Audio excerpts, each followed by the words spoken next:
you're not producing content, you are giving up the possibility of being part of somebody's micro content. But the thing is, it's like, do I want to have a chance at it, or do I want to not have chance at it? And if you're putting out the content, and as you often say, one viral post can change your life. And I think that's the thing, is like to give you that shot when somebody finds your product so useful and life-changing that it can offset potentially paid strategies. You're getting an influx of traffic and exposure from somewhere else. People sell to people, right? People don't buy product, they buy product that people sell. Stop posting product photos, stop taking product videos. Everyone sort of knows how great our product is already, but to get that new following and audience to our website and to our social media following, we have to showcase who we are. You're looking at your core target audience, you understand who that is, and you want to speak to them, and you want to connect to them, and you want to tell them your story. And at the same time, there's a passive movement happening with product placement or product touching, which gets people intrigued, creates the human connection, and brings it forward.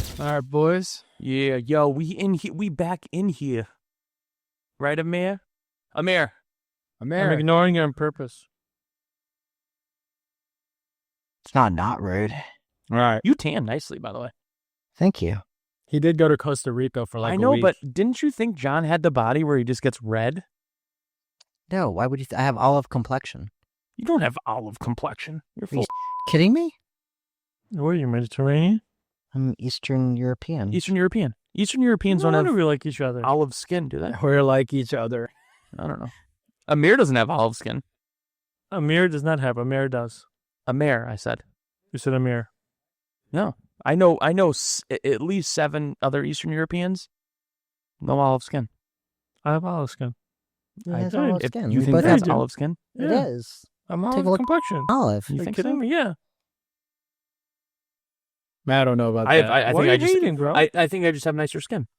You have nice skin. You can't even see your skin. Well, if you Does have a lot of. just because I'm Middle Eastern doesn't we're mean rolling, guys. Let's shoot this pod. You guys ready? Yeah. I guess. All right. let's do We're talking about how to create a Olive content skin. strategy that drives free traffic to your business. Wait, are we recording? We're already recording. We're going Yeah, live. In recorded. 3, 2, 1. Welcome to the ASOM Pod, where we talk a lot. E-com is the path that we walk a lot. From 4 point of views when we're talking shop. Amir from the agency and Jimmy from SAS. John has an Android, but give him a pass, cause he's an operator building brands like a carpenter. And that's Brian, he is the marketer. Like I said, this the ASOM Pod, where we talk a lot. E-com is the path that we walk a lot. From 4 point of views when we're talking shop. What is up, everyone? Welcome back to the ASOM Pod, a show about perspective from the eyes of an agency, SaaS, operator, or marketer, focused on a D2C, e-commerce, and retail space. All right.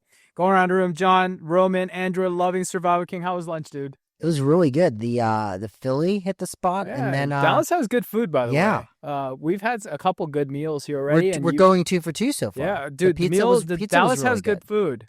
Some argue better than Chicago. And we haven't Nobody argues had that. barbecue. We Nobody. haven't even had the barbecue yet. The barbecue is what's top notch out here in the great state of Texas. All right. We've got Amir Grosnich, CEO of Perella and website builder. Shopify's the best. Shopify's the best. The greatest. The greatest. It's okay. Amir no longer wants to be the Prince of Bosnia. He just wants to get a professional title read. He had a talk with me behind the scenes. So we're gonna keep that going. I need the plug. We've got Brian McDonald, the king of meats, the self-proclaimed funniest dude on LinkedIn. How you doing, man? I'm doing good. Ready? Full? Oh, I'm full. Not too full? Yeah. Oh yeah. I couldn't even have a Corona yet. I have to wait. My tummy's full. 15 minutes. You gotta wait 15 minutes like before swimming. jumping back into pool. Yeah. All right, guys. And my name is Jimmy Kim. I'm the moderator here, and I will keep these guys in check as that's my I job, dare especially you. that guy over there. I dare you. Yeah.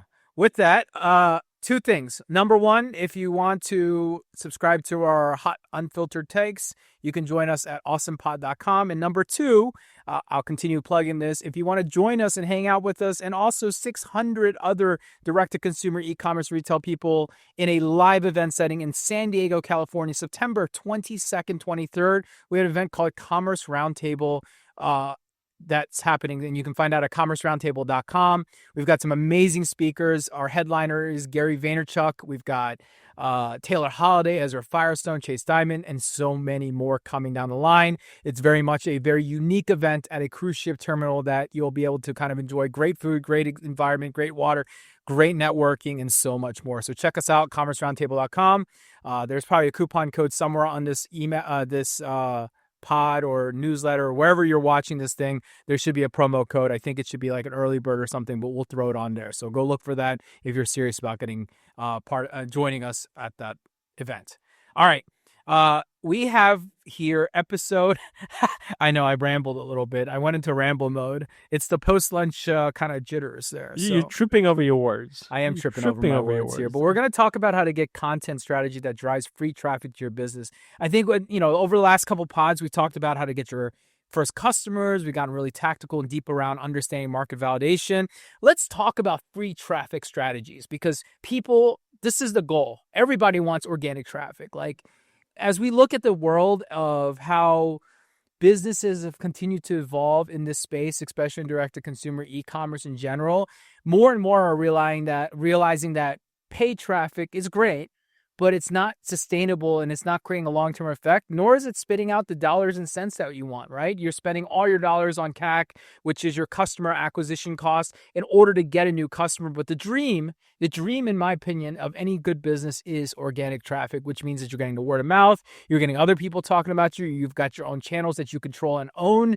This can be anything from your social channels to your email list to all the different things and ways that you can have it. But before you dive in, I'm curious, John, I'm going to start with you. Yeah. What percentage of your store's traffic currently comes from content or organic versus paid acquisition?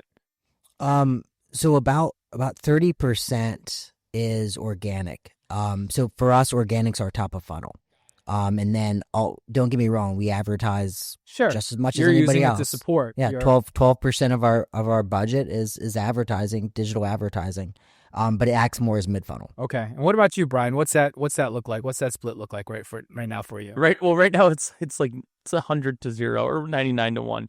But we are going 99 to be organic. 99% 'Cause you don't organic, spend word of mouth. anything. Yeah, correct. But you're changing that. Changing that. Yeah. So we're just starting the paid journey in a lower volume strategic way, just because we are a manufacturer. We're excited to do that, but I think the cool part is we were able to build this, multi-generational legacy brand for, free, essentially, from a volume traffic standpoint. And that really will help elevate the paid side of it, because a lot of people already heard about us, know who we are, buy from us, especially in this channel. So it's only going to help facilitate, like John talks about it a lot, but your organic and paid help each other out in both ways too. And oftentimes, your best performing organic can also be some of your best performing paid, and vice versa. So we're excited to dive down that realm. But for the most part right now, it's all organic, word of mouth. Yeah, you bring a really good point about it working together. It's, for us, organic, and I think we talk about frequency later on in the show, but we doubled down this year on our amount of organic content, and the strategy is very, very simple. We're trying to get that blended CAC down. Sure. Yeah. It's as simple as that. Yep. So for everyone listening who's tired of paying for every visitor to the store, this episode, we're trying to help you have a clear roadmap on how to build a content engine here that brings customers to you organically. Now, here's the myth I want to make sure we debunk right off the bat. Just because we're talking about free traffic doesn't mean that it's actually free. Yeah. There's actually a lot of cost and effort that is put into it.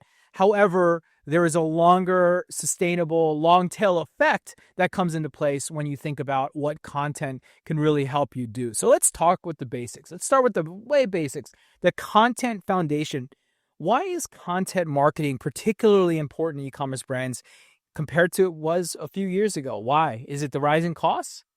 Why is it attractive to consumers, or why is it attractive to brands? Both. Let's talk about both sides of it. Yeah. So I have an opinion, a pretty confident answer on both. So as a consumer, the reality is, and this isn't, and I've spoken about this a lot, this isn't a novel concept, but consumer behavior it's been constantly moving in this direction where when you buy from a brand, you want to have some sort of connection with the brand, and the easiest way to accomplish that is through content. Yeah. It's the fastest way. Any other opinions on this? I think, and this applies B2B, D2C, however we look at it. A long time ago, probably 15 years ago, Google came out with a term that they really leaned on is micro moment. And You've been talking about micro moments a lot lately. Yeah. And Interesting. I'm a big proponent of it, and I think it's shifted compared to what Google used to talk about. Google's micro moment was in talking about, and still it's applicable. People went to Google to solve a problem. Now, since Google has grown up, other companies have grown up. Now people search for products on Amazon, like how do I fix a whatever, TikTok and everything else. And I think if you're not producing content, you are giving up the possibility of being part of somebody's micro content. I think it's hard that then it's really, really big. But the thing is, it's like, do I want to have a chance at it, or do I want to not have chance at it? And if you're putting out the content, and as you often say, one viral post can change your life. And I think that's the thing, is like to give you that shot when somebody finds your product so useful and life-changing that it can offset potentially paid strategy and everything like that, because you're getting an influx of traffic and exposure from somewhere else. So, go ahead. No, I said no. I'm just saying, yeah. Back to the second part of your question, to the brand side. I mean, I think you answered that yourself in the opening. Like, there's a couple things in life that are guaranteed, right? Taxes, death, and rising CPMs and CACs. And my neighbor borrowing my ladder and never saying thank you. Yeah, she does that. Her and her husband. Yeah, they're both in the same two peas in a pod. But the reality is, like, it becomes the rising customer acquisition costs and the rising cost per 1,000 views becomes unsustainable at some point. The more seasoned and baked in you become as a brand, so you have to figure it out. Can I ask Brian a question? And About his neighbor? No, Brian, not Brian's neighbor. What's your name again? Dell and Dave. Yeah, Dell. Well, they're not gonna watch this. You can't even I say hope thank they you. do. Yeah. Remember when you showed her on LinkedIn? So I think as we're talking to kind of these young entrepreneurs, people who are starting this entrepreneurial journey early on, I know with you specifically, we spoke a lot about what you guys have been doing to grow content and organic and everything like that. And I think Almost Pride's journey as a company is reflective of what most entrepreneurs will go through. It is a long haul. It is a lot of hard work. And when you talk about Almost Pride's journey, it's not like a sexy story, 0 to 100 million or whatever, but it's a very admirable story of perseverance and shifting tides and seeking opportunities. How did Almost scale before you got there, before e-commerce? Like, because it was a local brand and now it's national, but that took a lot of time work. So I'm just curious, like, if this content creation we're talking about, how was it different pre what you guys are doing Pre-content to now? Yeah. So, I mean, in 1952, the great-grandparents bought a farm that was like a rundown farm. Nothing was on it. And they started just selling chicken eggs. They had a couple chickens. And then they traded chickens for animals. Next thing you know, they had more animals on there. This was all human, though. This was all human food, yeah. And then they scaled that just by literally going from like it's really, I'm not trying to like make fun of what Jimmy said before, but farmers markets, doing the route locally. And I talk about this a lot, especially when I'm on stage. There's so much money within a 50-mile radius of people that a lot of times in order for them to see any especially sort of Connecticut. like, especially in Connecticut, right? That there's so much validation and free consumer traffic that you can get just around a drivable gas tank distance from where you live. And a lot of times now everything's sexy. You see people raising money and going from 0 to 100 and, going global. But the true American dream is sort of what Adam's family went through, where, they bought a piece of land, spent all their money on buying a piece of property and slowly growing that due to being good human beings, and then going local market to local market, eventually being the largest turkey distribution grocery company, wholesale company on the eastern seaboard at one time, and then transferring to pet food. At that time in the 90s, when they transitioned to pet food, there were no social media. Their websites didn't really exist, right? So dial-up internet. They went dog show to dog show at the time, right? There was a lot of dog shows happening across the country, and they would pack up their car with freezers, and they would drive and sell food at these dog shows. So now transforming that into the content piece of it, it's how do you do that digitally, right? How do you do something where you're able to attract a set of audience, consumers to your audience that believe in who you are, because people sell to people, right? People don't buy product; they buy product that people sell, and I say that all the time. But it's something that when I joined, I said, stop posting product photos, or stop taking product videos. Everyone sort of knows how great our product is already, but to get that new following and audience to our website and to our social media following, we have to showcase who we are, tell our story. I think telling your story is something that not a lot of people do, and those that try to do it aren't consistent with it. So you have to constantly remind, people of your story, because like Jimmy always makes fun of Adam. It's like Adam will hop on and be like, Adam, 4th generation, owner and operator of Oma's Pride. To our audience, we all follow Oma's account.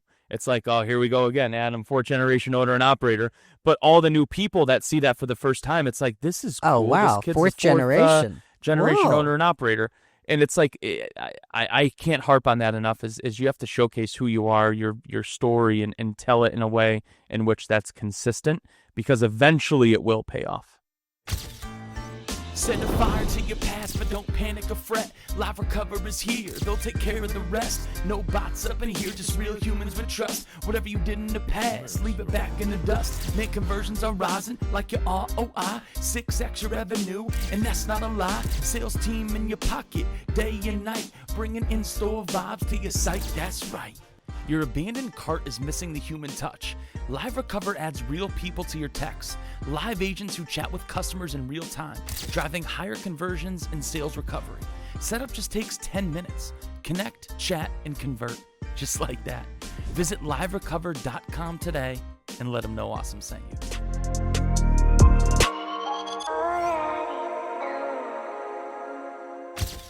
And I think what you explained, which is really important and a key here of the content marketing engine, or the foundation of that engine, is that your relationship between content and your actual products are actually not very well connected. Meaning, like, you're not there pitching it. Yeah, you end up pitching it, use it as props, you use it as different like environmental things to drive your content. But the core focus is, and this is the way I dissect your kind of content today, is like, you're looking at your core target audience, you understand who that is, and you want to speak to them, and you want to connect to them, and you want to tell them your story. And at the same time, there's a passive movement happening with product placement or product touching, which gets people intrigued, creates the human connection, and brings it forward. And it's no different than like a farmer's market, right? When you're at a farmer's market, what happens? It's not like they come up and they're like, ooh, the product. Like, that's not where they come up. They come up, hey, hello, what's your name, sir? And, oh, hello, my name is Brian McDonald, 4th generation marketer at Oma's Pride. And then you're like, shake hands, right? And then they're like,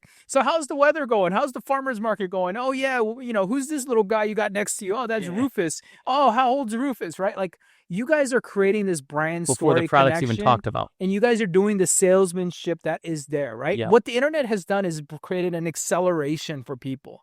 Yet, in order to create that acceleration connection, there's two ways. You can either take the long and beaten path, which is the organic cotton, which is you're creating that, takes a long time to create that connection, or you have to take the fast approach, which is you go on Meta or Instagram or AppLovin or TikTok, wherever it might be, and you just spend the money to force your way in front of it. And the real life analogy would basically like this. You can either let the person walk to you at the farmer's market, or you can chase them down walking around with your product like this in front of them at that.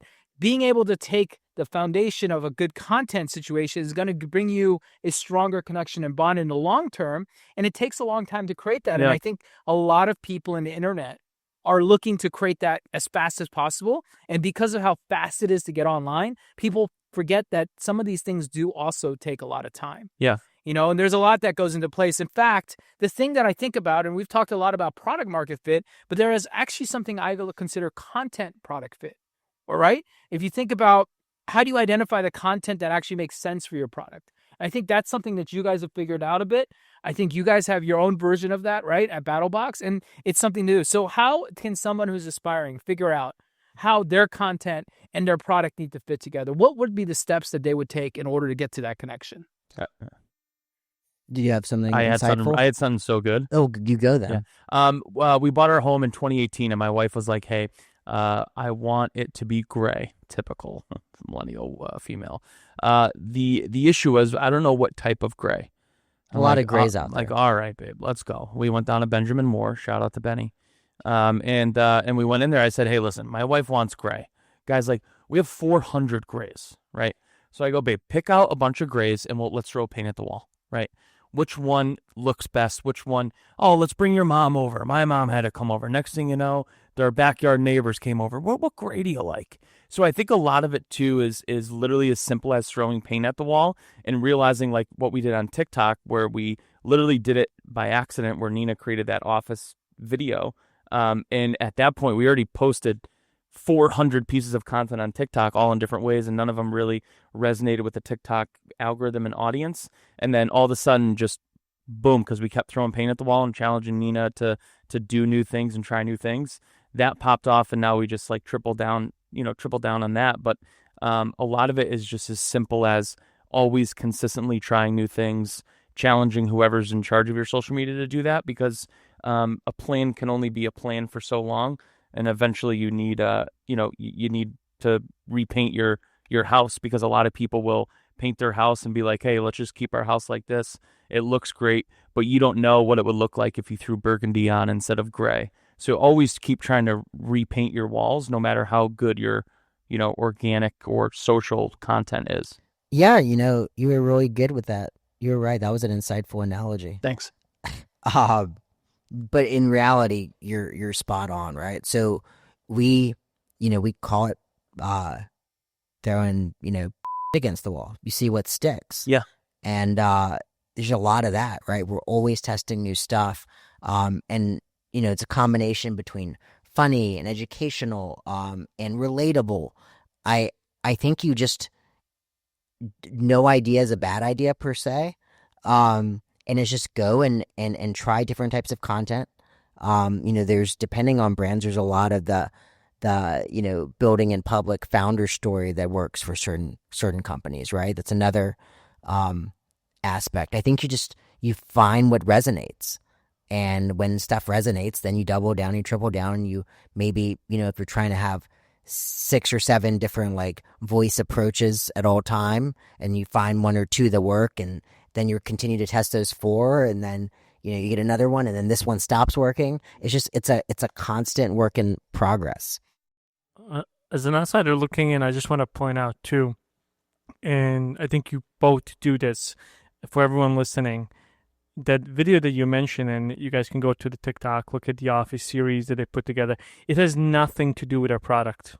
What they're doing is an extension of their product, an extension of the people behind their product, but it's not always about the product. I think you guys at BattleBox do a very good job with that too, the battle games and things like that too. It's like it complements it and complements the people there.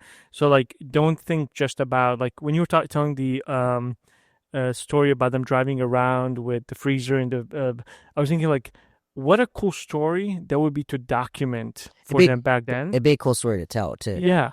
But they didn't have social media. They didn't have cameras, phone. So like now we're privileged to live in a place that we can expose all of this in a time.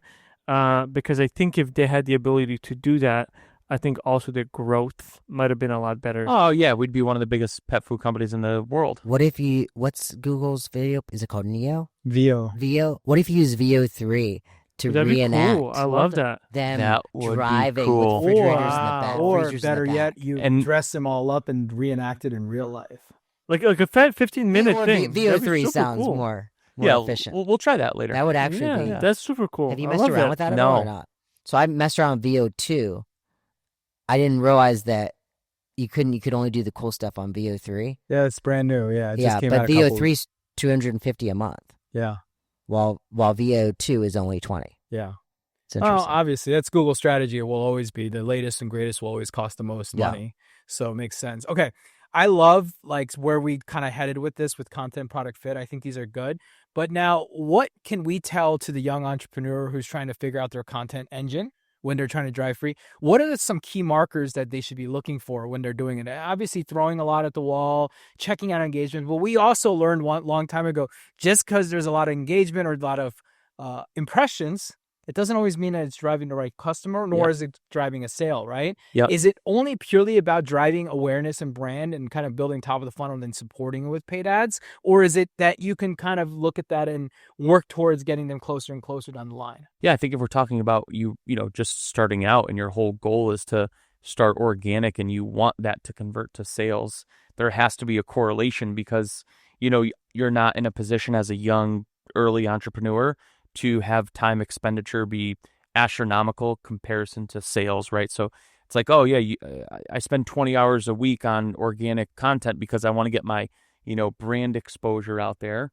But in reality is maybe 99% of your time needs to be focused on stuff that will actually convert. And I think the earlier you are on your journey, the easier it is to take little pieces of content and throw them out there on a daily basis. But in terms of like going all in on BattleBox Organic, going with us with hiring a Nina and a social content creator, you need to have some sort of capital and time expenditure to allow yourself as a brand to try and see if this will, or wait and see if this will, where you're not in that position as an early entrepreneur. You need every single minute of your time to be put towards something that's going to drive a measurable financial outcome.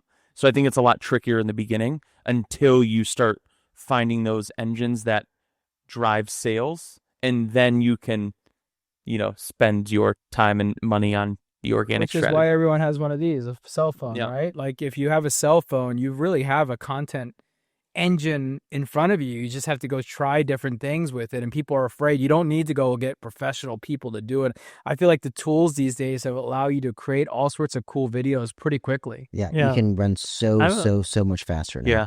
I have a question for you, Jimmy, to add a wrinkle to it. I know a lot of entrepreneurs that watch this might already have a storefront, and they're trying to figure out how to sell online. It is a different challenge. I know you guys have a storefront. You obviously ran a brand out of a storefront in Las Vegas.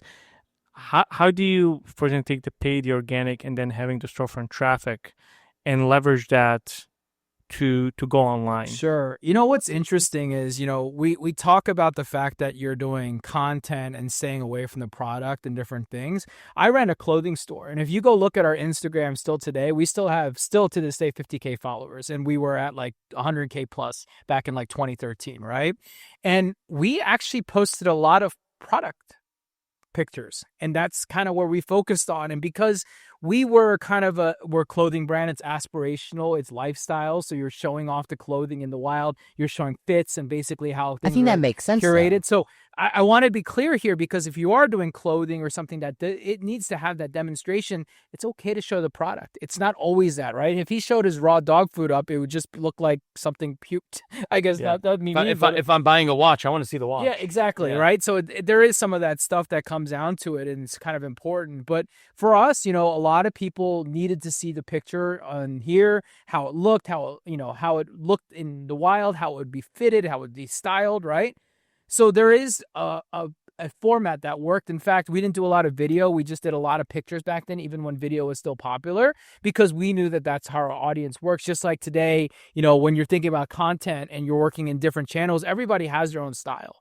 And it doesn't always have to be the same style as your competitor or neighbor or I think whatever it's it is. good to have a unique Yeah, style. you have to, Evan. You have to find the thing that resonates with your audience and your people, right? And how you can create that story and curate that story ultimately to help them drive it. But it is also just as important to make sure that you're driving some type of dollars and cents and revenue out of that work and effort that you're putting in there. In fact, I want to switch gears and talk about content forms a little bit because, look, I know video is important. I know that video is very popular, but is it the only thing? What about blogs and podcasts and social content around pictures and images, text-based stuff? Like, how do you guys look at this stuff? Is this a one-way avenue, or is this something that you guys should be diversifying?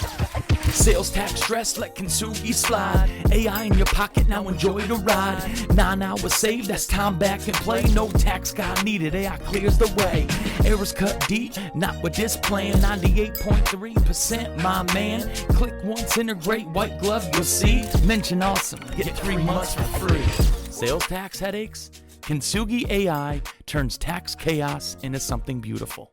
The smart AI monitors, files, and optimizes your sales taxes automatically, saving customers 9 hours monthly while cutting errors by 98.3%. No expensive tax guy needed here. One-click integrations and white glove support. Mention awesome for 3 months free at trykintsugi.com.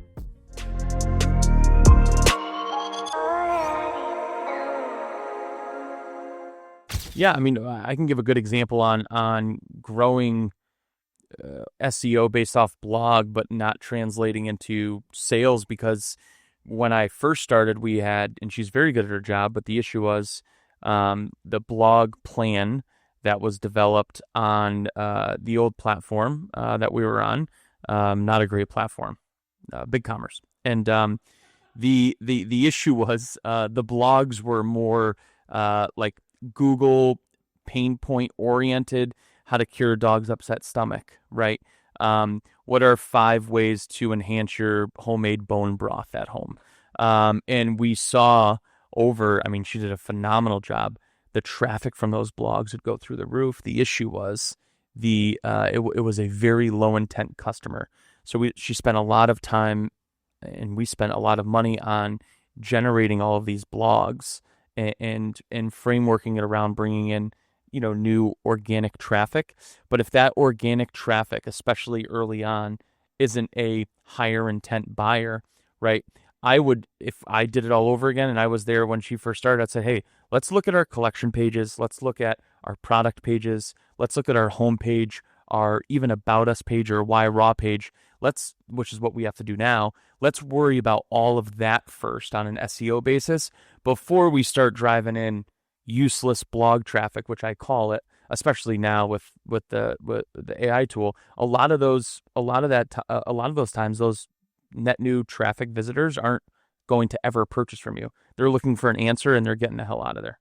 So this is quantity versus quality problem. Yeah.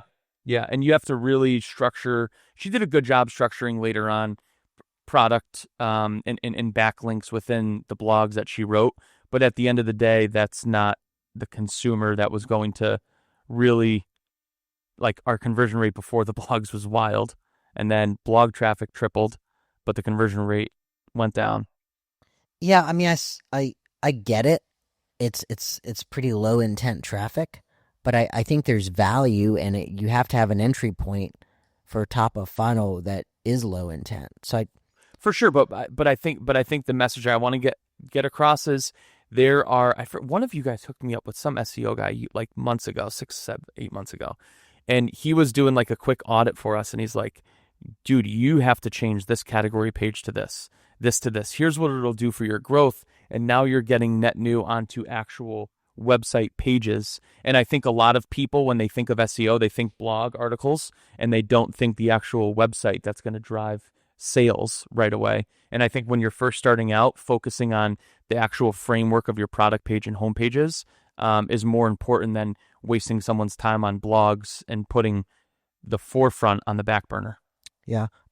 So back to your question though, Jimmy, for us, we are taking the approach of all of these formats, but I would think it'd be pretty difficult for anyone to argue that the most important right now for content in general is short form Short form vertical video, right? video. That is it. And to your point, we all have the device that can do it all in our hand. I don't see anything competing with the with what you can get. Well, you're also talking about input to output. You're also talking about consumer behavior changing, social media behavior changing. We're talking about 2013 videos. If you could post a video, it was the only people that could see it were your followers. There was no For You or algorithm that fed your content to net new. So the way social was structured back then was totally different. Now I'd be hard pressed to find any clothing or apparel brand that posts a majority photos. Yeah. I'd be very hard pressed to find one. I can definitely agree with you on that. And I think the evolution is definitely based on the algorithm that's kind of changed that. What about content formats? What content format has surprised you on effectiveness? Anyone have anything that's like surprising? I mean, every so often it blows my mind when a still image will perform well in ads on Meta. Every once in a while, I'd say probably once a quarter, someone has a banger of someone in our circle. And we have one probably every couple of months too. And it just always throws me off because clearly Meta is pushing videos so hard in ads and they treat it better. And then you get that still image banger that throws you off. One thing I got surprised by, and I think you actually put me on this, John, we had a conversation a while ago, is how well Reddit interactions rank. Oh, Reddit from SEO on from Google? From an SEO is standpoint. Wild. Yeah, no, you're right. Because I'll search almost Pride on Google, and so a lot of the first stuff that pops up are all Reddit threads, forums. Yeah. And this is all I talked to. This was very true. in the past year, maybe 12, year and a half, 18 months. Yeah. Reddit and Google had that partnership. And, and their SEO value is obnoxious. And we're not talking about like long form responses on Reddit again. It's like we're talking about like direct answers, like that people are looking for, or whatever the case. And then you can click into it, obviously, and that's a very good point. We're starting to see that too. Yep. Yeah. That's so true. It's interesting, right? Like that written content, because that's what Reddit is. Yeah. Is indexing in a way, and then it's also somewhere people trust as a very honest source of information, I would say. It's a legacy site, Reddit, right? Yeah. It's a legacy brand. They've got a lot of users. Yeah. And it has a lot of active users. Yeah, a lot of active people and a lot of hidden users that are out there just posting away. Yeah. Here's the thing, like I think everyone needs to consider, and I learned from this from Google. So about 10, 12 years ago, Google opened up a new headquarters in Chicago. And What'd you say? I said, of course they did. And I got invited. I was invited to go and speak at one of the openings, and I met a couple of people because of that opportunity. And something they told me, which is I think applicable to every single platform, is Google at that time, and so they do. Reddit being the example, is they reward content that helps their users. So if you help Google users and you provide them what you promised to when they click on that engagement, like Reddit does, like very transparent information, I show them the same on X, on Instagram, so on and so forth, you're going to do better. So like the whole thing that they always told me is like produce content that is going to help our users have better lives. And if you do that and you hit that kind of emotional, as Google called a micro moment, to help them through it, you're going to see higher rankings. And I think that's also applicable probably in video content, on Reddit posts, so on and so forth. Actually, in Reddit, it is because they upvote you, and you get a better response. But that's something like to kind of think about as people dig into content. I like that. All right. I want to get a little more practical because we've kind of set the stage now. And I think anyone who's listening still at this point will probably be like, okay, I get it, guys. Like, there's a lot of things. When you're creating it, I want you guys to zap back to the early days of your content creation. Not today, because I think you guys have a sophistication engine, but you're thinking about a young entrepreneur who's kind of taking the idea that they want to kind of start driving and creating their own free traffic. what is I mean, yours is probably about 2 years ago when you showed up, but what does the process look like? What's a workflow look like? Can we walk step by step through the workflow of what it might look like? I'll start with you, Brian, because you're probably more relevant here. Yeah. But tell me, man, like, what does the workflow look like when you initially walked in? Who did you have to talk to? How did you have to create it? What kind of direction did you have to give? Yeah, no, all that totally. stuff. Yeah, so obviously, like walking in, I already had a social media background, so that was like an easy apple for me to pick off the tree. That was right there, already set up in place. Someone was already in charge of capturing content and posting content, but it was done in a very inconsistent way, sort of More just UGC? whenever. Or- Yeah, not really UGC. More, to be honest with you, more like memes and product videos. And some UGC stuff with like so like circa 2015 strategy. yeah, very old strategy. And the easiest thing that I did was sort of get Nina to showed her a bunch of different examples of other brands, but getting her in the mindset of it doesn't take a long time to create a piece of content. And once you get in that mindset that, I could rip content like a absolute savage, the structuring, and we're posting every single day. On certain days, we're posting twice a day. And we only do it by the week. So the only reason I do that is because at least she's a Gen Zer. I'm assuming just a lot of people out there running social media departments, most likely in this day and age, a lot of them are in the Gen Z demographic. And their creativity and then the way that they process information, it's easier to do weekly plans with them. I've tried monthly with her. It doesn't work as well. The creativity, I tell people all the time, like, you can't plan creativity. And is the more you try to plan it, the less creative it becomes. Sure. So there's like ideas that we'll have over the weekend, or someone will see, oh, we should try to do this. All right, hey, what do we got this week? Oh, we know we're Freezer Friday's popping off. So for the next 4 Fridays, we know we're going to showcase our product fitting in a different style fridge freezer combo that are in everyone's homes. We know that pops off. So she's able to plan that. But for the most part, it's on a weekly planning basis. And once we find something that hits, it becomes a part of our weekly routine until that either fizzles out or et cetera. So Tuesdays, we release the Office videos the same time and day that the regular show The Office used to release videos or episodes. And then we have Freezer Friday, and then we have Adam's video as well. So we already know 3 pieces of pillar content that hits and people resonate with. So those are planned out. But all the other ones are just on a weekly basis. And that's just sort of, once I got her in that mindset of, hey, we're going in CapCut, set a timer. If you don't have it edited in 30 minutes, you have to post it regardless. And that's what I did with her. So you put the pressure of time on her so that it's not perfect creation. Because she used to be obsessed with like making sure the transitions are perfect and et cetera. But then also allowing her the creativity to like as true content creators, you wake up and you're like, oh, I want to do this today or tomorrow. So then you got a calendar, but also the freedom and creativity to shoot on demand when you needed to. Yeah. And then you aligned it probably with your things that are going on in the business, and you kind of tied it together. Correct. Interesting. And then what about trendy stuff? Like, you guys do tend to jump on some of the fun trend stuff, and there's nothing wrong with the fun trendy stuff for organic social media just because you can do it, like the guy running, or there's a lot of different ones that are into place. John and I will send each other, if he sees one, I send one, and then next thing you know, we're both posting we'll hop on it. Yeah. And I think that's important to know, that in order to hop on it, you've got to move fast. Yeah.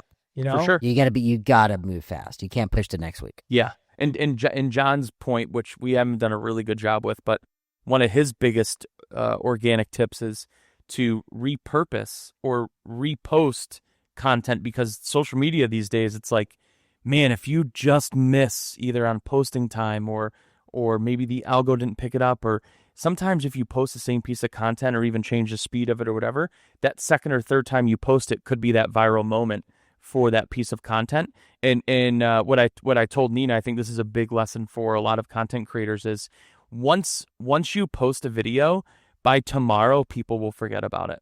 And it's so true when you scroll on someone's feed, it's like, oh well, but Brian, we posted that 3 weeks ago. I'm like, I don't care. Who cares?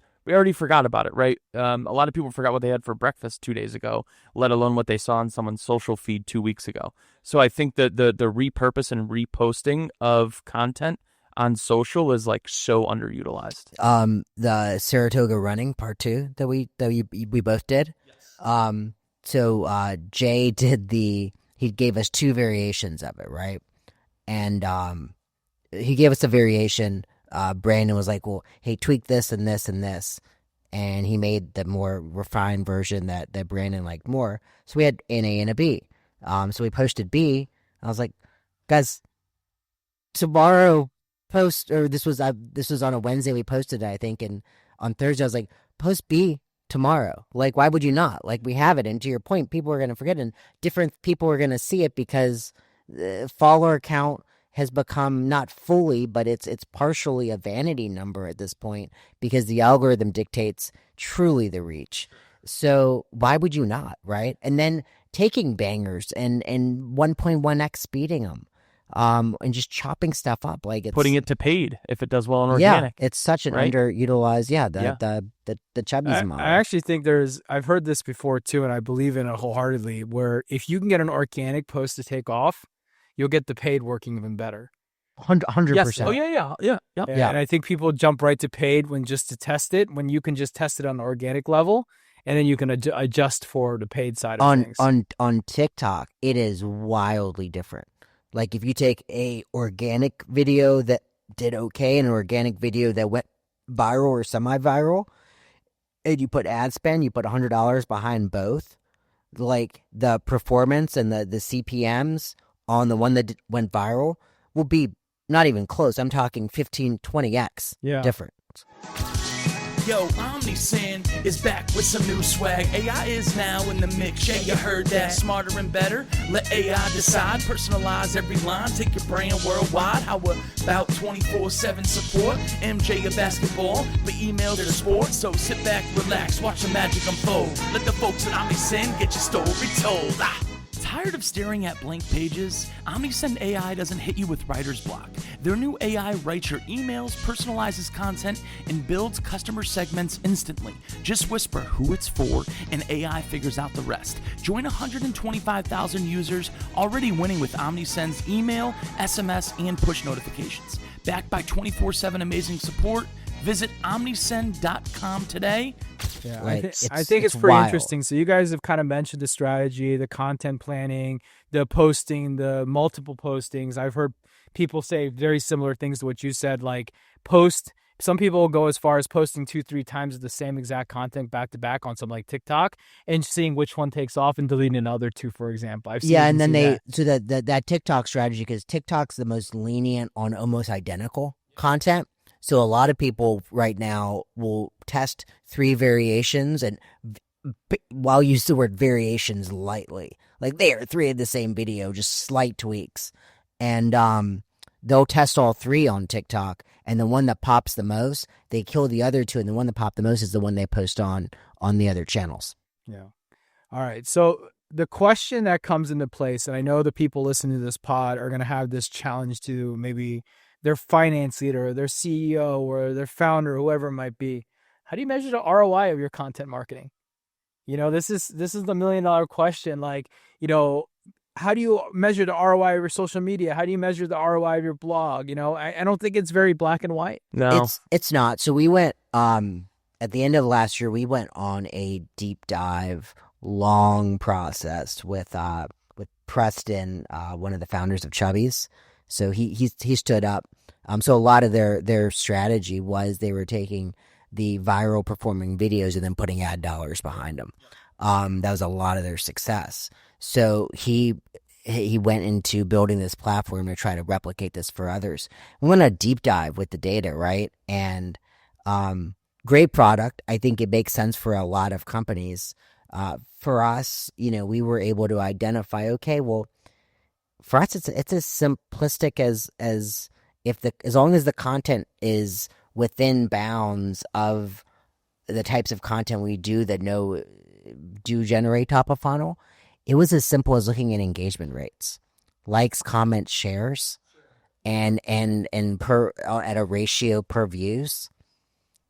And that's how we're like, we don't need a platform to know this. We just know to lean in. It's also much easier to identify in our shoes at OMAs than BattleBox because once I pulled all the levers, the only other things that were truly making a difference were either email or organic social, right? So if you there's a lot of moving parts in an established brand because you have your paid ad attribution, you have TikTok Shop, Amazon, eBay, whatnot, social organic, social paid, free or Affiliates. SEO, right? Affiliates. Yeah. There are so many attributions, almost becomes impossible at that point to pinpoint exactly the lift that social's giving you. Especially with social not being typically not having UTM parameters. Yes.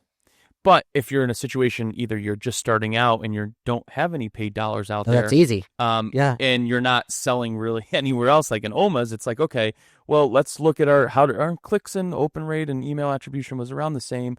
But wow, we had a 12% lift last month. Oh, dude, we had those 2 viral videos on TikTok. Now you have your post-purchase survey. Where did you hear about us? If there's an uptick in TikTok and your revenue increase at that time, you can sort of correlate gut feeling wise that TikTok was a reason for that, 12% lift. So there's different ways that you can do that, but the more channels that you have, the harder attribution becomes. All right. To pivot that the other way, how do you decide if a particular content approach isn't working anymore? Because it's hard if you're saying it's hard to measure it and you're checking the long tail incremental, but how do you also know when something's not working? Is it just simple engagement and reach? Yeah, I think so. Good. I mean, we'll post duds, especially now that we have like, hey, our as of last month, our average video got almost 3,000 views, 20 comments, and whatever. The metric between our average reel, it's like, oh, this one got 800 views and no comments, and it's like, all right, maybe we won't do this one again, or maybe we'll try it one more time and then put it to bed. So we have a fun exercise every month. Leah does this. I'm sure Mark, who runs our social, hates it. She sends the email. She says on the 5th of the month for the previous month, the worst performing posts by channel, and it's a breakdown of a link to it, what the stats were, what it was, and the entire marketing team reviews it. So you wanted to say something for a minute. Yeah, I think I just want to kind of scale back a little bit. I think it's easy for you guys to identify what's not working, but how does a brand new brand Who's exploring identify organic, what's not working? Like if they post like 50 posts and they're only getting 2, 3, 4, 500 views. Now, I think it's a valid question, but I think to Brian's point earlier, it's easier when you are a newer brand because you don't have all of this noise in the mix of. Yeah, but I'm saying you see the traffic. And social media only runs maybe a 48 hour cycle at max, right? So if your dollars and cents and traffic on your site, you can almost tie it down to when that post went came. viral. Yeah. No, but I'm saying like majority of the brands and entrepreneurs are listening to us. They're going through something you guys spoke to me a lot about. Post. Eventually, it's going to come. You got to be patient. Yeah, for sure. But my question is to piggyback off Jimmy's question: is at what point do they have to look at it? They say, "Hey, what I'm doing is not working." What did you say to us last night or this morning? How did you realize that your content sucks right now? My stats dipped, but that's because I've been posting for a couple of years now, and I can see the trends. But we're talking about a brand that's maybe been around for 90 days. Yeah, but similar philosophy. When you know something's not hitting, right? Like you sort of. What I mean by that is when we're throwing paint at the wall, and if every single one of your videos for the first month gets no engagement, barely any views, social media's algorithm isn't a place where, like, you posted a couple card videos that got 4,000, 5,000, 6,000 views that you just started. Yeah. Like what? You started a week or two ago. 2 days ago. 2 days ago. I think that is. You normally don't see success. That's much success. Yeah, but you can get a couple thousand views off a good piece of content. Yeah. If you have a good piece of content. Yeah, no, to be But if fair, you're getting 20 views, 30 views, 40 views, something's wrong. No, I get it, but I think to some people, like, you may go, for example, month 1 to 300 views, month 2 400, and slowly up, but you might also reach a plateau.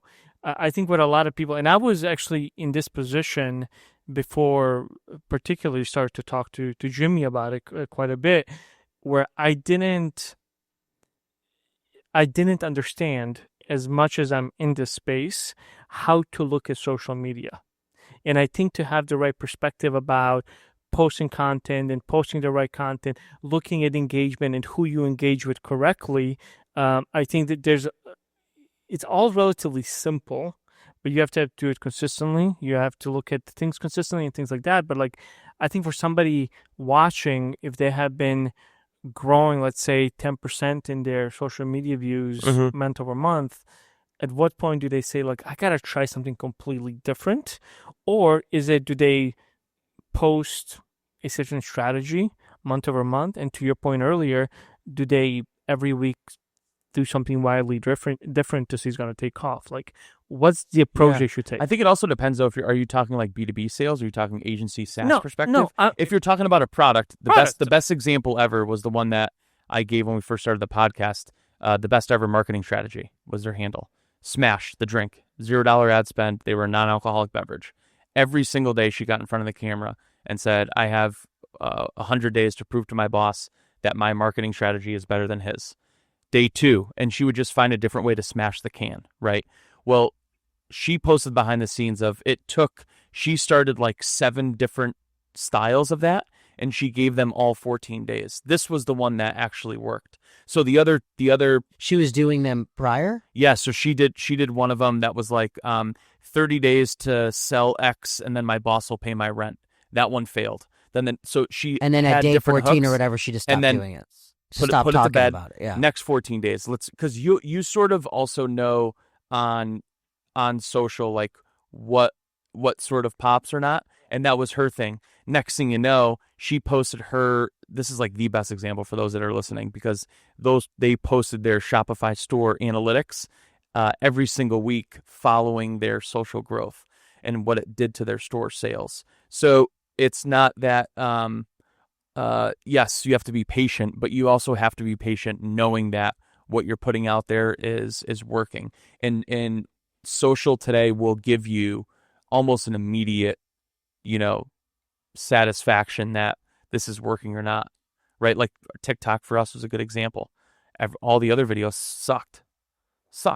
Well, we posted one of them, and then we doubled, tripled, quadrupled down on it, right? So, you know on social if something's working or not. So question for you, the TikTok moment you guys had, so did every week, as you guys were like quote unquote failing and things weren't working, were you guys just trying every week something different? We were literally posting the same content on Instagram as TikTok. And that's when I think I talked about it on stage at Commerce Roundtable Miami, where that was the first unique piece of content that we posted on TikTok in a longer form. It was like 4.5 minutes or whatever, right? So that's sort of the evolution that we're seeing now of TikTok changing, and now the content has to change behind TikTok. So like, and Nina pulled the stats. The 90 top viewed out of the 100 TikTok videos are all more than 4 minutes long in TikTok history of TikTok. So it's changing now into an older demographic and longer form video, and that's either through like storytelling. You can get like real nerdy on content too. Like we started doing Freezer Friday. That's posting this Friday. I had the freezer that she used. I gave her 2 of my old pair of tennis shoes to put in the freezer, and I go, don't mention these at all, because we saw that with her first freezer video she did. She left her parents' nips of Fireball in the freezer, and it stood right out. So like you can implement these like different ways that you have to like nerd out on social to capture attention, and just do something totally out of the norm, because sometimes that's what's gonna pop. But you can't. The B2B play, LinkedIn and X are totally different than the other platforms, because a lot of that is brand building, right? Personal brand building, and that's totally different than selling a product. And I just want to point something out that I think is like really, really cool. As Brian was talking, he wrote down on a piece of paper vertical long form videos, right? I wrote Put shoe in freezer. longer form vertical videos. Yeah. Yeah, and then put shoes in freezer. No. No, I think it's so we put a recent yesterday we posted a 4-minute and 13-second vertical video. It was one of the new guy we were testing out. And so my initial thing was it's too long. But now hearing this, it's probably somewhere we're not playing around enough. Yeah, but it has to be though longer form that's going to keep someone's attention. So there can't be a lot of pauses in between. Yeah. Right. You have to have like lead and story tell. You know what I mean? Yeah. I still think our example, I would have the team edit it down. The thing I think about longer form anything is very simple. Anyone who's going to stay at a long term is truly bought in and engulfed in the content and the creator, right? Yeah. You're basically taking your most loyal customers who are the most probably at the bottom of the funnel, and they're really engulfing your content because they really want and feel and seek and desire the connection with you, right? It's the same way if we look at the B2B side, you look at those long pods. Joe Rogan, 3 hours. Dude, look how many people listen to that. Yeah. There's a reason for that. I don't understand. It's crazy. Wild to me. Dude, I listen to them over 3-4 days. And I do. I go through every episode 3-4 days at a time. See, I can't do I I can't commit. It has to be someone. Just like All In, for example, is another great pod that All In I listen to. All In is an hour and a half, 2 hours sometimes. For me. Yeah, sometimes, right? But I'm okay with it. Sometimes I get 3-4 weeks behind Yeah. because it's such a time. But you'll come back and listen to them, right? I'm listening it's to. because you're a fan of their content. I'm behind right now. I'm listening to the Bill Gurley episode. Oh man, you're way behind. Yeah. The recent stuff's great, but like that's the way that you have to think about long form content. You're not going to get the short term prospecting, but you're going to build that deeper relationship with the people at the middle and the bottom of the funnel. And your most loyal customers, your VIPs, are going to listen to that regardless if it was 10 seconds Correct. or 1 hour long. And that's YouTube. Yeah. That's why YouTube's king. All right. Last thing. Let's wrap this thing up. Yeah. What's the biggest mistake you see e-commerce stores making with their content strategy? Amer, I'm going to start with you. One big mistake. Founders and people who run the brand not being in front of the camera enough. Not being on enough. Yeah. Okay. John. Founders being in front of the camera too much. Ooh, conflicting. Ryan. Behind the scenes. Doesn't have to be don't share people. behind the scenes. Doesn't have to be people involved in terms of the founders, like these two are arguing about. But bring people behind the product. Yeah, there's major. I love that. Mine there's is just posting. They just don't post enough. That's like literally the biggest problem. Is I go to so many brands that do not post unless they're posting the perfect piece of content. Yeah. They don't post No, enough. it's true. You're on Mr. Beast, bro. Yeah, you're Right. not. No one Yeah. gives a crap. Yeah. You're Post. just talking to a handful of Post people. today. Get those Post posts tonight. out. Post tomorrow. You're not J.K. Rowling. Yeah, if you Can't if just you make really 12 want books. to create your content strategy and get free traffic, the number one goal is to post. Yep. And I feel like I repeat myself with a lot of the same things. Send more email, post more, Yep. do this, But it's make simple. more money. It's simple, but the reality of a lot of things in business is it's actually just that simple. People just overcomplicate. People love the to shit But crap out of but it. when you stuff. keep hammering it, what do I always tell you that Adam and my marketing girls always say? Oh, Jimmy says send more email. Yeah, and they do it, and then they go, "Ooh, the money came in." It's always so shocking, isn't it? It's so simple, but And it's not that simple, of course. It is. Yeah. There is strategy and things behind. what I all mean the is you stuff. keep saying it. Yeah, Yeah, you but just people keep love saying to it. Yeah. overcomplicate. Yeah, things. You are right. overcomplicate. Don't overcomplicate it. Just post and do it. Even if it's a behind the scene, it's a founder email, not a founder, founder, not me. Well, when somebody's just starting out, it's just the founder most of the time. it doesn't matter. It could be your customers. It could But be it your doesn't- dogs. yeah, it could but be I- your whatever. I don't. I. Wow. What is that? Is that like I don't Popeye? know. Okay. All right. No. For Okay. To be For- continued. for John Roman, the Android loving Sir Iowa King, Amer Grosinic, the Prince of Bosnia. We've got Brian McDonald, and my name is Jimmy Kim. We thank you for listening, and we'll see you on the next episode. Welcome to the ASOM Pod, where we talked a lot. Ecom was the path that we walked a lot. But now the question is, will you subscribe or not?